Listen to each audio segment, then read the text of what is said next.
Estimados alumnos, vamos a ver en esta oportunidad la clase Respuesta Metabólica y Principios de Nutrición en Trauma y Quemados. Los objetivos de esta clase es 1. Describir la respuesta metabólica asociada a la injuria por trauma y quemadura.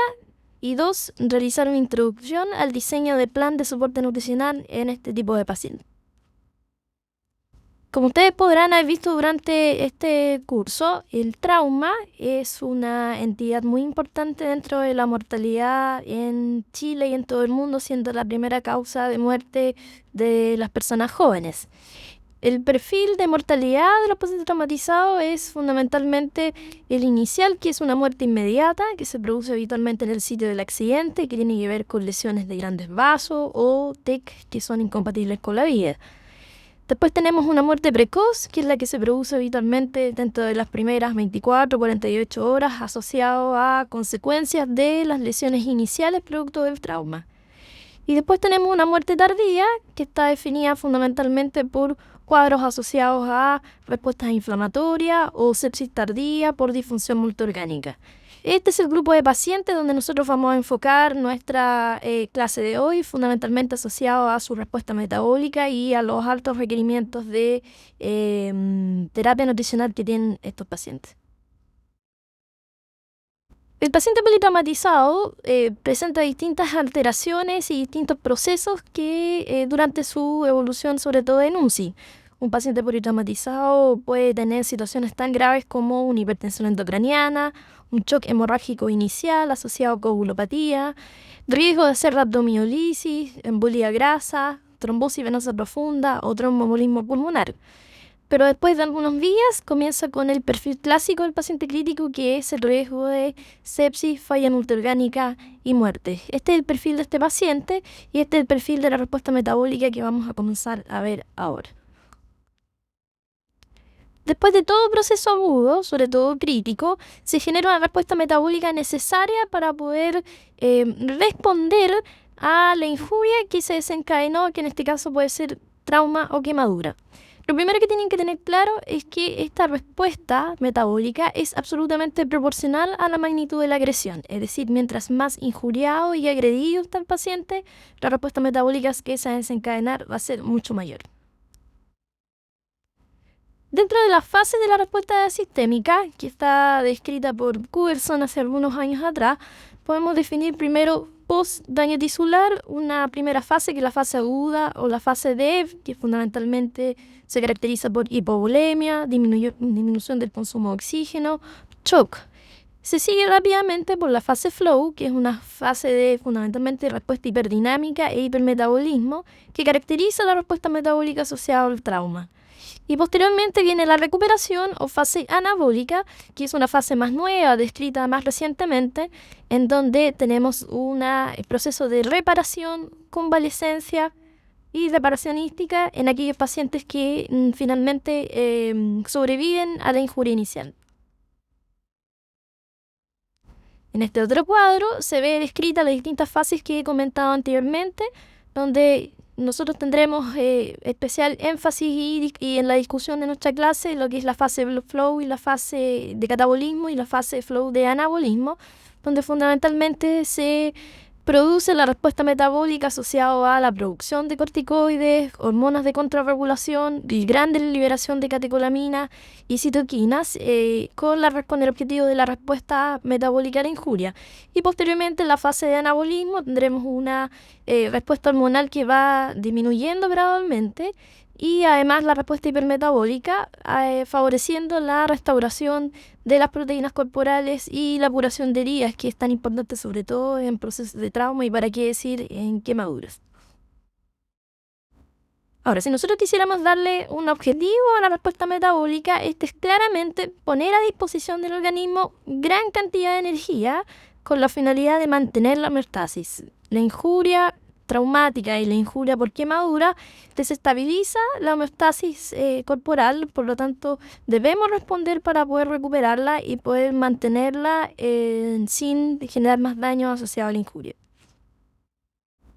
Yéndonos más de lleno en lo que es la respuesta metabólica propiamente tal, la podemos caracterizar, como aparece en este cuadro, fundamentalmente con 3 elementos más importantes. Uno, la respuesta neuroendocrina hormonal, que se caracteriza por una respuesta del sistema nervioso simpático y del el eje hormonal del hipotálamo hipófisis.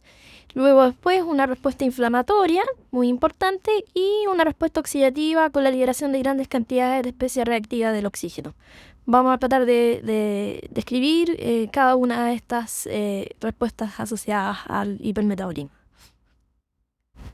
En este esquema vemos al costado derecho el estresor, que para nuestro curso y para nuestra clase es el traumatismo y las quemaduras, que desencadena esta respuesta neuroendocrina hormonal y esta respuesta metabólica, que en cosas de segundos y minutos genera la liberación de gran cantidad de citoquinas y de mediadores adrenérgicos mediados por el sistema nervioso simpático. Esta es una respuesta, como ustedes saben, de urgencia y que se desencadena rápidamente. Luego, con el paso de las horas, se activa el eje hipotálamo hipofisiario, donde se liberan las hormonas de urgencia, de contrarregulación habitualmente, que van a CTH, TSH, FSH, LH, GH, en fin, que obviamente activan además toda la respuesta metabólica de la que hemos estado hablando.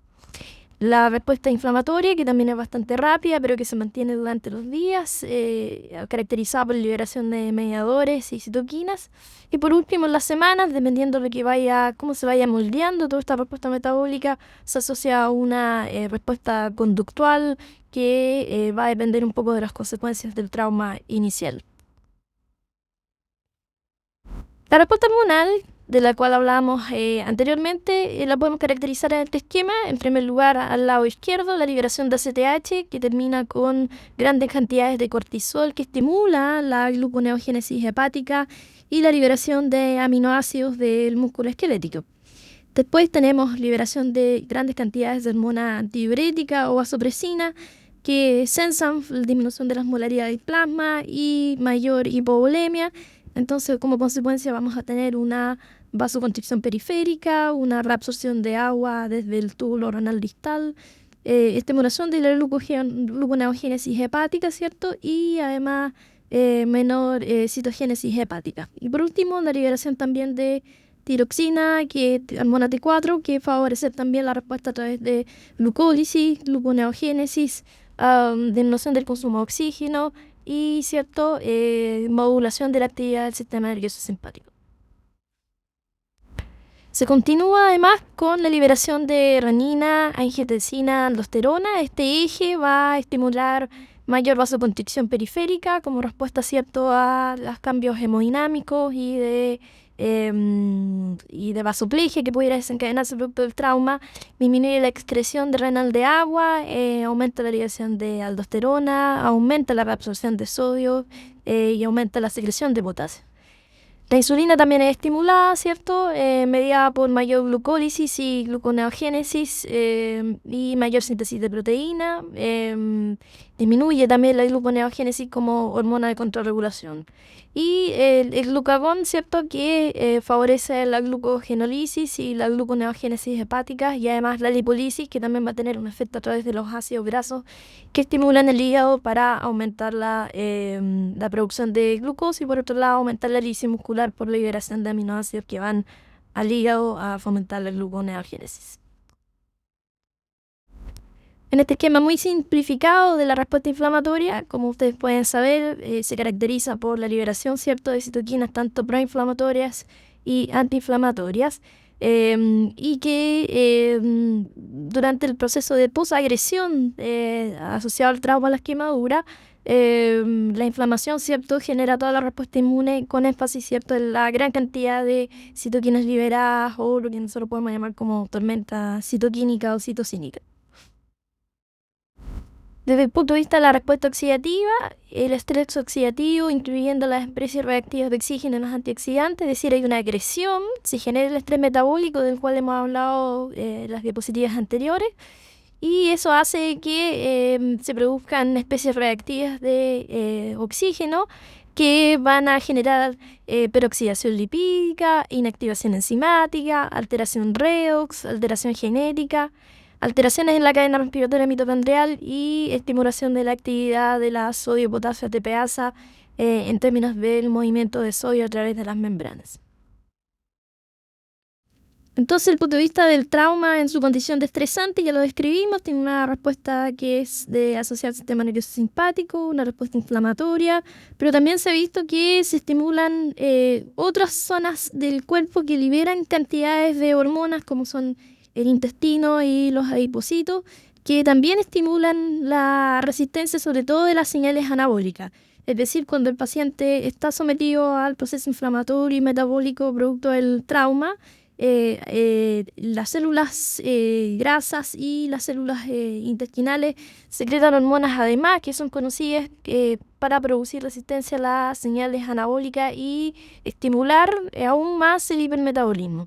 Eso por supuesto tiene consecuencias en términos de el gasto energético que está aumentado, ¿cierto? Y alteraciones en la composición corporal que van a ser las que uno va viendo durante la evolución de estos pacientes.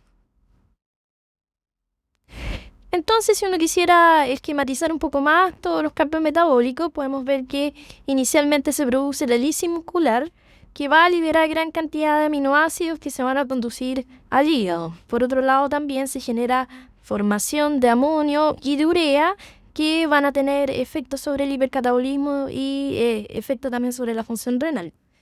La lipólisis, producto de la estimulación metabólica, va a liberar ácidos grasos libres que van al músculo y van a estimular esta lisis muscular por el objetivo de liberar aminoácidos hacia el hígado. Por otro lado, el glicerol también cumple la función de estimular al hígado en su función durante la respuesta metabólica. Las áreas de hipoxia conocidas, que ustedes saben que a través del metabolismo anaerobio liberan lactato, hoy día sabemos que el lactato funciona como un combustible importante en distintas áreas del cuerpo, pero en este caso van al hígado también como un estimulador a la respuesta hepática al estrés metabólico. Esto con el objetivo final de generar neoglucogénesis y glicogenólisis, que libera una gran cantidad de glucosa al sistema como un combustible esencial de la respuesta metabólica, y por otro lado también liberación de proteínas de fase UA, importantísimo en la respuesta sobre todo inflamatoria. Entonces, con esta respuesta hepática asociada, derivada de la gluconeogénesis y la glicogenólisis, la gran cantidad de glucosa que se libera genera lo que nosotros llamamos la hiperglicemia clásica de estrés de las situaciones de injuria, sobre todo trauma y quemado. Ahora, como ven en el cuadro inferior, se cree que esta liberación importante de glucosa podría llegar a compensar hasta el 50 o el 75% de los requerimientos de glucosa en la primera etapa post-injuria. Esto es importante porque va a tener que ver con los requerimientos, sobre todo de calorías, que van a tener estos pacientes durante la primera etapa post-trauma. En relación al metabolismo de las proteínas implicadas en todo el proceso de respuesta metabólica, vemos que hay una lisis proteica del músculo sano, como vimos anteriormente, por lo tanto genera una gran cantidad de urea y amonio que van a aumentar las pérdidas urinarias de nitrógeno. Hay una liberación importante de aminoácidos hacia la periferia, los cuales son transportados al hígado para su conversión en glucosa o gluconeogénesis y la liberación de síntesis de proteínas de fase aguda, como lo vimos en el esquema anterior. Este grado de respuesta es proporcional al grado de lesión. Y si uno quisiera caracterizar con un nombre este proceso, es lo que nosotros llamamos hipercatabolismo, que está asociado al hipermetabolismo de la respuesta post-trauma y que también es proporcional a este. Es lo que nosotros coloquialmente llamamos como el autocanibalismo, es decir, en el fondo nos consumimos las masas musculares para poder generar la respuesta necesaria a la injuria metabólica. El problema es que estas respuestas, que son muchas veces muy pronunciadas y muy agresivas dependiendo del grado de la injuria, va a tener consecuencias, por supuesto, en lo que nosotros llamamos la deprivación proteica. Esta deprivación proteica va a hacer que haya un debilitamiento de la musculatura respiratoria, y no solo respiratoria, sino también la musculatura esquelética, que va a disminuir fundamentalmente la fuerza del paciente y por otro lado va a tener complicaciones a nivel respiratorio con la generación de atelectasias, riesgo de neumonía y por lo tanto mayor mortalidad. Como ven en este cuadro, esto va a ser obviamente un círculo vicioso porque mientras más agredido esté el paciente, más deprivación proteica, más riesgo de infecciones y por lo tanto eso va a ir aún más agudizando o reagudizando este concepto de debilitamiento de musculatura tanto respiratoria como esquelética. Continuando por las consecuencias negativas que tiene esta respuesta metabólica, vemos que se produce esta hiperglicemia posagresión, que nosotros comúnmente llamamos como hiperglicemia de estrés, que es habitual en los pacientes críticos, pero más pronunciado en los traumatizados y los grandes quemados, que no tiene que ver con la presencia previa o no de diabetes en estos pacientes. Dentro de las etiologías de esta hiperglicemia ya sabemos que hay condiciones preexistentes como la diabetes, la obesidad, la cirrosis, la pancreatitis, etc. Pero además hay situaciones que tienen que ver con la respuesta metabólica, con intervenciones clínicas específicas, ¿cierto? El aporte de nutrición enteral, parenteral o glucosa, pero además de lo clásico de la respuesta metabólica que hemos visto hasta ahora, como las hormonas de contrarregulación, glucagón, corticoides, etc. Y por supuesto las alteraciones propias del metabolismo de los hidratos de carbono asociados a la respuesta metabólica que tiene que ver fundamentalmente con mayor resistencia a la insulina. Para qué decir, las citoquinas inflamatorias también inducen hiperglicemia de estrés, es decir, esta diapositiva muestra un poco las situaciones que generan más riesgo de hiperglicemia que muchas veces no tienen que ver solo con la respuesta metabólica, sino también con otras situaciones como las condiciones preexistentes del paciente, que hay que tener muy en cuenta a la hora de evaluar el manejo de estos pacientes.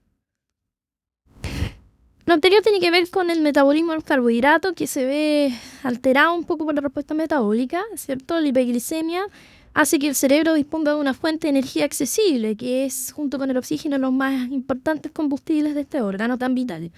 Y podría ser importante, por supuesto, en la sobrevida. La hipoglicemia también induce una transferencia osmótica de líquido de las células al espacio intersticial que induce restitución de la volemia. Y además las concentraciones altas de glucosa son necesarias para el aporte satisfactorio de este sustrato a los tejidos lesionados.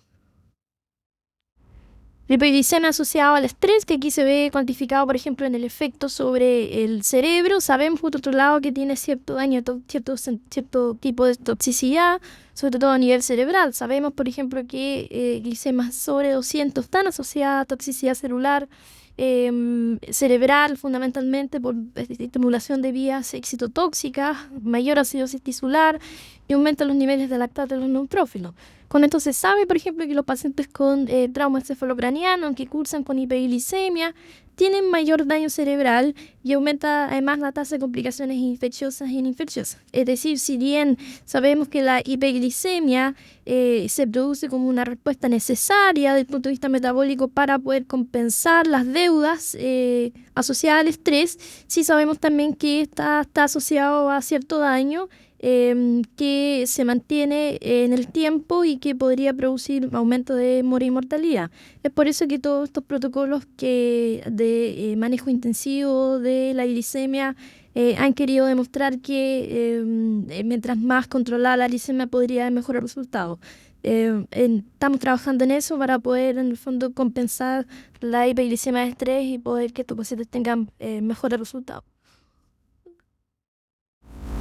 Ahora, si nosotros queremos graficar cómo se ocupan los distintos sustratos metabólicos, las distintas fases de la respuesta metabólica, vamos a ver este gráfico, ¿cierto? Que en el eje de las X se ven las etapas de la respuesta metabólica y en el eje de la Y el gasto energético.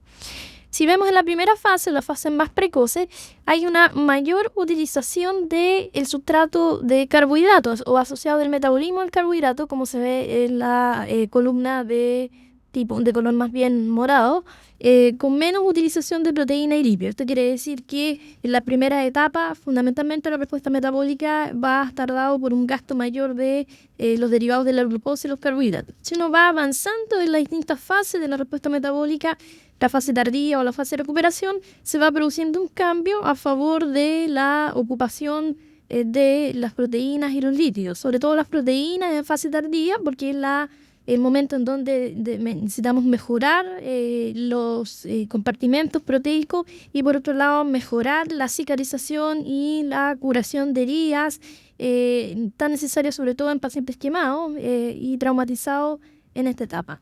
Entonces uno ve que la respuesta metabólica se va a caracterizar por una distinta utilización de los distintos macronutrientes y el metabolismo de estos se va a variar según el estado en que se encuentra el paciente.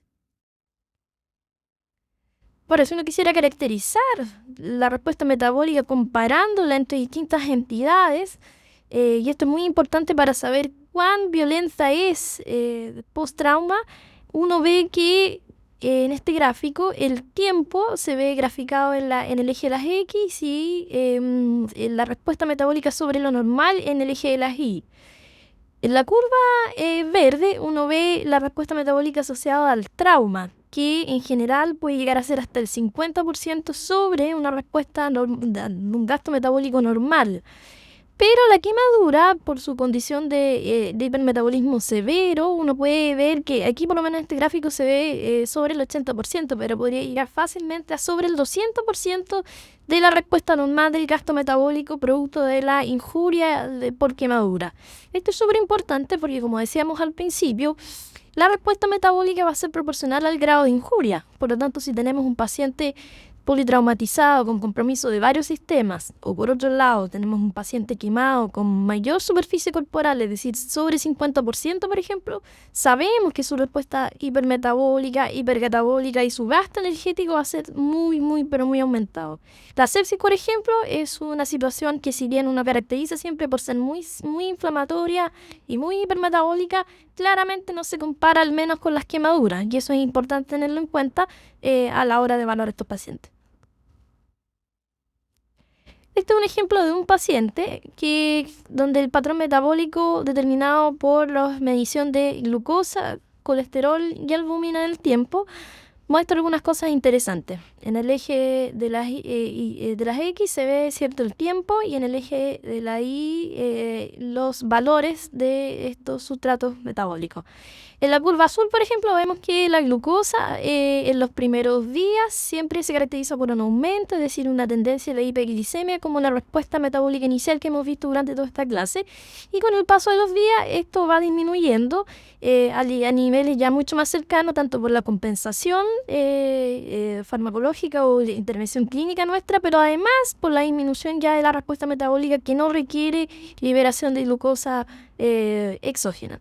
Después vemos lo que pasa con el colesterol, que también recuerden que hay una lipólisis muy importante, estamos viendo la curva roja, donde hay una baja inicial de todas las líneas del colesterol, producto del consumo, ¿cierto? Y por la liberación importante de ácidos grasos hacia el sistema y glicerol, que luego va compensando con el paso de los días hacia un nivel mucho más normal. Y por último la albúmina, la curva verde, que muestra una baja inicial importante, porque recuerden que la albúmina deja de secretarse por el hígado fundamentalmente para producción de otras proteínas de fase aguda que son más necesarias, por lo tanto siempre baja la albúmina inicialmente y después con el paso de los días empieza a aumentar progresivamente producto de la recuperación. Desde el punto de vista del patrón de catabolismo, podemos ver cómo se mide a través de la medición de nitrógeno urinario en 24 horas. En este gráfico, donde en el eje de las X vemos el tiempo y en el eje de la Y la cantidad de nitrógeno excretado por la orina, vemos en la línea azul lo que nosotros llamamos normocatabolismo, que habitualmente se asocia a una excreción más o menos entre 10 y 12 gramos de nitrógeno al día. En los pacientes que son traumatizados, grandes tequeados, es decir, con trauma encefalocraniano y grandes quemados, la excreción de nitrógeno urinario producto del hipercatabolismo puede ser tan alta como la cantidad de 30 o 35 gramos de nitrógeno al día. Esto es súper importante porque recuerden que el consumo de proteínas y de masas musculares hace que tenga grandes consecuencias en sobre todo la disminución de pérdida, en la disminución de la musculatura, sobre todo esquelética, ¿cierto? Y disminución de fuerza y problemas con la recuperación funcional. En la fórmula de abajo vemos cómo podemos hacer la conversión desde gramos de nitrógeno a gramos de proteína para poder tener una dimensión de lo que nosotros llamamos el balance nitrogenado, es decir, las pérdidas versus los ingresos. Cada vez que nosotros instauramos la terapia nutricional tenemos que definir cuántas proteínas vamos a aportar, y una forma de poder evaluarlo es, por ejemplo, viendo las pérdidas y tratar de haciendo un balance al menos neutro de el aporte proteico. Entonces, esta respuesta metabólica importante asociada a la magnitud de la agresión va a tener consecuencias también metabólicas, que es un elevado gasto energético, aumento de la excreción de nitrógeno, movilización de ácido graso y triglicéridos, hiperglicemia, acidosis láctica, retención de sodio y agua, pérdida de fósforo y potasio. Por supuesto, todos estos cambios tienen consecuencias y no son inocuos para el paciente, y eso fundamentalmente le asocia un mayor riesgo nutricional, es decir, el paciente que gasta más producto de la respuesta que tiene que montar de secundaria a la agresión, claramente va a generar más riesgo nutricional, y esto tiene que compensarse en algún momento, y es lo que vamos a conversar cuando hablemos un poquito de terapia nutricional. Entonces, secundario al trauma nuevamente, y estos son puros gráficos que tratan de resumir cada una de las cosas que estamos hablando, se produce lo que nosotros llamamos el desastre metabólico, ¿cierto? Toda esta respuesta que se genera producto del trauma va a tener consecuencias al nivel de, como se ve abajo, ¿cierto? Enmarcado en el cuadro rojo, debilidad muscular, dependencia de la ventilación mecánica, mayor cantidad de infecciones y, por supuesto, mayor morbimortalidad. Esto debe ser controlado, ¿cierto?, a través de todas las situaciones que nosotros instauramos en nuestra unidad de cuidados intensivos, pero por sobre todo el control metabólico asociado, por supuesto, a nuestra terapia nutricional. El problema es que estos pacientes críticos además no solo tienen la injuria inicial asociada al trauma o la quemadura, sino que, como dice esta hipótesis o teoría de los múltiples golpes o múltiples hits, el paciente además posteriormente va a estar asociado a otros insultos, como son la ventilación mecánica, cirugías repetitivas, sobre todo en los quemados, que tienen que estar yendo permanentemente a aseos quirúrgicos, a cirugías de escarectomía o injerto, las transfusiones y, bueno, infecciones que se pueden ir produciendo en el tiempo.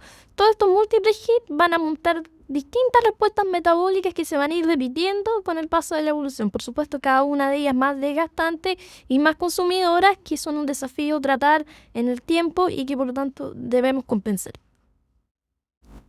Volviendo al tema un poco del músculo, hoy día actualmente hablamos de una entidad que se llama la debilidad adquirida de la unidad de cuidado intensivo, que tiene fundamentalmente que ver con la presencia de polineuropatías y miopatías de estos pacientes, que se presenta más o menos en 25% de los pacientes de ventilación mecánica, que está asociada a la respuesta metabólica de la que tanto hemos hablado en esta clase, y cuyos factores de riesgo son sepsis, respuesta inflamatoria, hiperglicemia, corticoides, relajantes musculares y movilidad. Esta pérdida muscular aguda, que se asocia a toda la respuesta de la que hemos hablado, claramente va a potenciarse, ¿cierto?, por la proteólisis aumentada, una alteración de la autofagia, que es un proceso de respuesta de protección celular asociado a la situación de injuria, y además una disminución relativa de la síntesis proteica, ¿cierto?, fundamentalmente por la disminución de los aportes.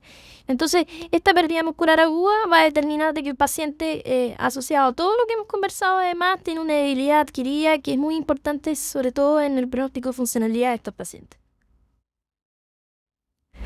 Entonces, cuando uno analiza ya los estudios que muestran, por ejemplo, cómo se caracterizan los músculos en estos pacientes críticos, vemos en primer lugar que el músculo se ve gravemente afectado por la situación de estrés, donde se produce necrosis y disminución de las fibras musculares.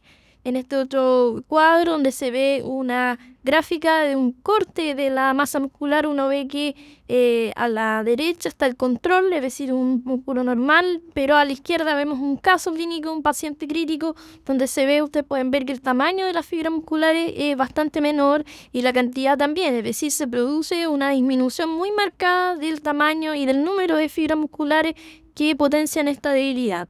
Por otro lado, cuando uno ve a través de ecografía, por ejemplo, y mide el área del músculo recto femoral, ve que hay una disminución en el tiempo de esta área expresada por el porcentaje ciento, con lo cual confirma que las masas musculares disminuyen importantemente durante el proceso de estrés y de paciente crítico. Entonces, nuestro paciente crítico, traumatizado y quemado, ya hemos hablado de todo lo que tiene que ver con la respuesta inflamatoria, ¿cierto? La respuesta inflamatoria crónica que podrían tener, el ayuno crónico, el ayuno agudo que pudiera tener, más la gravedad. Pero ciertamente estos pacientes traumatizados y quemados hacen de que estos pacientes tengan, por supuesto, más riesgo de desnutrición y que sea tan importante entonces introducirse lo que es ya la terapia nutricional. Los pacientes traumatizados y quemados, redundando, ¿cierto?, en todos estos conceptos, son más hipercatabólicos, más hipermetabólicos.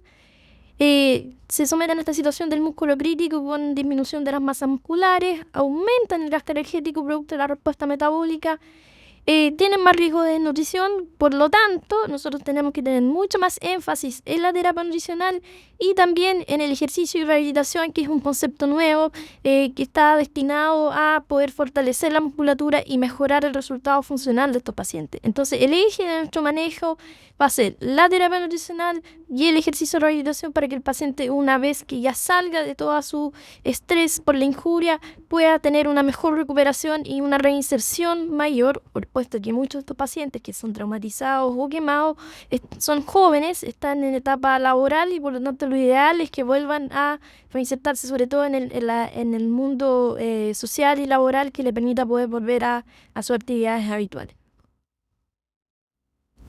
Entonces, del concepto de soporte nutricional hemos pasado a la definición de terapia nutricional. ¿Por qué? Porque sabemos actualmente que el aporte de nutrientes no solo tiene que ver con aportar carbohidratos, proteínas o lípidos por necesidad, sino que además sabemos que esta terapia nutricional tiene efectos sobre atenuar la respuesta metabólica, prevenir la injuria celular, modula más la respuesta inmune, disminuye la pérdida de masa magra y atenúa el hipercatabolismo. Es decir, tenemos efectos que no solo tienen que ver con el aporte, sino también sobre la modulación de la respuesta. Y eso es fundamental para nuestros pacientes. El problema es que cuando nosotros decidimos alimentar a nuestros pacientes, tenemos bastantes problemas en términos de la decisión del momento de alimentar o la cantidad de nutrientes que vamos a aportar o el seguimiento de cuánto es lo que estamos dando para poder intervenir sobre esta deuda. Este trabajo, que es bastante importante, publicado hace algunos años, muestra cómo fue el aporte de los nutrientes en una gran cantidad de pacientes en varios hospitales en Europa y nos muestra cosas interesantes. De partida, ellos midieron la cantidad de aporte calórico diario, el porcentaje del aporte calórico medido y lo mismo para las proteínas. Ahora, si uno lo desglosa, uno puede ver que la cantidad de calorías aportadas en estos pacientes fue bastante baja, fue 14 calorías por kilo día, solo cumpliendo el 60% de la meta calórica. Para las proteínas algo similar, 0,6 gramos por kilo día, que son el aporte del 56% de la meta proteica. Esto es muy importante porque cuando uno define que estos pacientes tienen un gran gasto energético, por otro lado un gran hipercatabolismo con pérdidas proteicas muy importantes, debemos saber por otro lado que para poder compensar esta respuesta tenemos que hacer un buen aporte. Pero lamentablemente en general, si uno, como muestra este trabajo, tenemos problemas asociados a múltiples causas que va a hacer que nuestros aportes nutricionales sean bastante bajos y de eso tenemos que estar conscientes para poder ser majaderos en la entrega de nutrientes en nuestros pacientes críticos, en este caso traumatizados y grandes quemados. Yo lo quisiera perfilar más o menos cómo debería ser la entrega de nutrición en estos pacientes, que aborda a los pacientes críticos en general, pero incluye bien a los traumatizados y los grandes quemados. Podemos ver este gráfico, donde abajo vemos en el eje de las X todo lo que es las distintas fases nuevamente de la enfermedad aguda. La fase aguda, la fase crónica y la fase de recuperación, y los distintos ejes Y hacia la derecha el aporte proteico y a la izquierda el aporte calórico. Vemos que la curva azul, que es la curva del aporte calórico, creemos que dependiendo del grado de estrés del paciente, la condición de riesgo nutricional, uno debiera ser más agresivo en la etapa aguda, donde se ve esa línea de punto o línea interrumpida, porque probablemente ese paciente se va a beneficiar de un aporte calórico mucho más agresivo. Sin embargo, en aquellos pacientes que probablemente vienen mejor nutridos, que no tienen tanto riesgo nutricional, a lo mejor uno pudiera ser un poco más conservador y aportar menor cantidad de calorías. Si recordamos lo que conversamos en una diapositiva anterior, la respuesta metabólica inicial a través de la gluconeogénesis libera más o menos el 50-75% de los requerimientos de glucosa en la primera etapa. Por lo tanto, a lo mejor eso nos da a pensar de que la cantidad de calorías necesarias en la etapa inicial no es tanta. Sin embargo, el aporte proteico, como se ve en la curva roja, sí claramente es bien importante, porque desde ya en los pacientes traumatizados y grandes quemados tenemos necesidad de restaurar los niveles de proteína y sobre todo favoreciendo la curación de heridas y la restauración de tejidos. Por lo tanto, nosotros creemos que el aporte proteico debe ser precoz y es importante en las primeras etapas y ir aumentando, sobre todo en la fase anabólica, de tal forma de poder recuperar los tejidos y el stock proteico. Y este esquema que ya lo hemos visto anteriormente, pero que agrega fundamentalmente lo que tiene que ver con el catabolismo, resume un poco lo mismo, es decir, la respuesta metabólica que libera gran cantidad de glucosa, que en etapas precoces compensa lo necesario para el paciente, y claramente el catabolismo que hace que el requerimiento proteico sea importante y que debemos otorgarlo o aportarlo en todas las fases de la respuesta aguda del paciente crítico. Entonces, lo que yo quiero mostrar es que si bien no nos adentramos demasiado en el cálculo de requerimientos, ni en los aportes, ni cómo hacerlo, a mí me interesa que en el fondo entiendan que estos pacientes, como ya lo vimos en forma muy repetitiva, tienen una respuesta metabólica muy importante, tienen necesidades de aporte de distintos sustratos metabólicos y de alimentación, llamados macronutrientes. Tienen además debilidad muscular muy importante asociada a la respuesta metabólica, por lo tanto debemos organizar nuestra terapia nutricional para que el paciente esté bien o evolucione bien durante su estadía, sobre todo en la UCI. Ahora, ¿cómo nos perfilamos un poco eso? Y aquí les quiero mostrar un algoritmo que habitualmente trabajamos o que creemos que es lo que está pasando en los pacientes críticos actualmente. En primer lugar, tenemos que preguntarnos si el paciente puede comer en los próximos 3 a 4 días. Si la respuesta es no, debemos evaluar su riesgo nutricional y hay varias herramientas que obviamente no las hablamos en esta clase, pero ustedes los pueden investigar, como son la evaluación del estado nutricional a través de valoración global subjetiva, un tamizaje a través de NRS 2002 o la evaluación con Nutri-Score, que es un score de riesgo nutricional. Pero como dice la guía HESPEN, de cualquier paciente que va a estar más de 48 horas en una UCI, uno lo considera que tiene riesgo nutricional. Si este paciente tiene un riesgo alto, uno debemos instaurar una terapia nutricional que considere el aporte energético medido según calorimetría indirecta o a través del cálculo de 25 a 30 calorías por kilo día. Y el aporte proteico debiera ser al menos de 1.5 en los pacientes traumatizados y quemados por su alto requerimiento proteico. Tenemos que hacerlo a través de nutrición enteral o parenteral, según las condiciones propias del paciente. Y el día 5 o 7 nos tenemos que hacer la primera pregunta acerca de si este paciente está cumpliendo metas. Esto es muy importante porque nosotros tenemos que intervenir frente a la deuda. Si el paciente está cumpliendo sobre el 80% de los requerimientos, tanto calóricos como proteicos, nosotros continuamos el aporte. Si no es así, debemos instaurar un mecanismo para poder compensar esta falta de aporte, que tiene que ser a través, por ejemplo, de nutrición parenteral suplementaria, un suplemento proteico enteral, aminoácidos endovenosos, mejorar el aporte enteral que le estamos dando, en fin. Por otro lado, si el paciente tiene riesgo bajo, uno diseña los requerimientos en base a las mismas herramientas que vimos anteriormente, a través de nutrición enteral o parenteral. Y nuevamente el día 7 nos preguntamos si cumple metas o no. En estos pacientes que tienen bajo riesgo, nuestra tolerancia al bajo aporte es un poco mayor, puesto que estos pacientes no se están jugando, ¿cierto?, la vida en el aporte nutricional, pero sí debemos estar siempre encima de aquello. Si cumple metas, seguimos con el aporte y si no, intervenimos tal como lo comentamos anteriormente. Y luego, lo más importante, por supuesto, es el seguimiento del aporte, porque esto es lo que me va a permitir poder intervenir en los futuros días acerca de lo que estamos dando o no. Actualmente hablamos del concepto de dieta hipocalórica, que es producto de lo que también conversamos previamente, nuestros pacientes probablemente en términos de calorías tienen menores aportes los primeros días, por lo tanto nosotros en general recomendamos que los primeros 5 a 7 días el aporte de calorías sea más o menos el 70% de los requerimientos, excepto que le estemos midiendo por calorimetría indirecta, porque como la calorimetría nos da el dato exacto del gasto energético que tiene el paciente en ese momento, debemos aportar lo que ella nos dice, pero de lo contrario la sugerencia es más o menos 70% de los requerimientos calculados. Entonces, como conclusiones de nuestra clase, lo importante es tener en cuenta estos puntos que vamos a resumir ahora. En primer lugar, que la injuria por trauma y quemadura gatilla una respuesta metabólica que está entre las más intensas descritas en los pacientes críticos. La respuesta metabólica es proporcional al grado de injuria, tiene como objetivo poner a disposición gran cantidad de energía para compensar la homeostasis. La elipsis muscular libera grandes cantidades de aminoácidos que van al hígado para participar en la producción de glucosa a través de neoglucogénesis. Lo anterior genera un balance negativo de proteínas, por lo tanto, que es lo que conocemos como hipercatabolismo. La producción endógena de glucosa compensa hasta el 70% de los requerimientos diarios de este combustible en los primeros días post-injuria. Y esta liberación de glucosa más la resistencia a insulina genera lo que nosotros llamamos lipoglicemia de estrés. La gran respuesta metabólica post-trauma y post-quemadura se asocia a un aumento en el gasto energético y la necesidad de sustratos metabólicos que por supuesto genera mayor riesgo nutricional en estos pacientes. Se debe realizar un diseño de terapia nutricional que permita compensar estas pérdidas y module la respuesta metabólica asociada. Se sugiere iniciar con una dieta hipocalórica los primeros días, cubriendo el 70% de requerimientos energéticos, excepto a que sean medidas por calorimetría indirecta.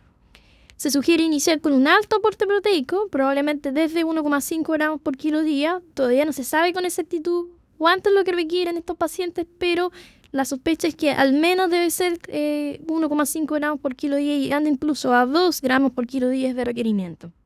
Se sugiere realizar un seguimiento estricto de los aportes e intervenir sobre la deuda calórica proteica generada, debido a que no sacamos nada con hacer un hermoso diseño de terapia nutricional, pero si no sabemos cuánto estamos aportando realmente, no vamos a intervenir eficazmente sobre los requerimientos de estos pacientes. Y por último, considerar la suplementación precoz, ya sea con suplementos enterales o con nutrición parenteral. Es importante todo esto que hemos hablado, ya que esto muchas veces, y se sabe por los distintos trabajos publicados, que la intervención con la terapia nutricional va a disminuir la mortalidad de estos pacientes. Y por lo tanto es necesario conocer la respuesta metabólica para poder intervenir a tiempo en estos pacientes que tan estresados son. En esta diapositiva presentamos la parte de la bibliografía presentada durante esta clase, que espero sea de gran utilidad para ustedes. Quiero agradecer su atención. Muchas gracias.